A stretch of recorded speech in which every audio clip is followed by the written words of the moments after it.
If you were concerned about a GI bleed, what would we be looking for, and what would be the most common surgical conditions that you might be involved in? Well, bleeding in the intestines is in large part due to a variety of causes which change based upon the patient's age.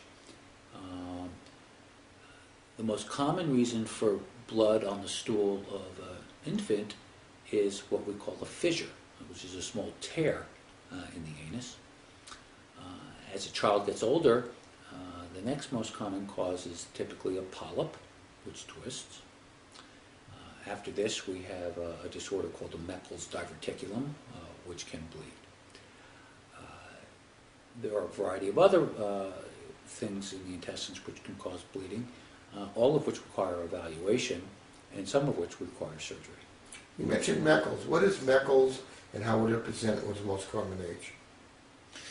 Well, a Meckel's diverticulum is an outpouching of the intestines about 1 to 2 feet from the end of the small intestines. And it can present in 2 ways. One, as an inflammatory condition, much like appendicitis, and that's called Meckel's diverticulitis.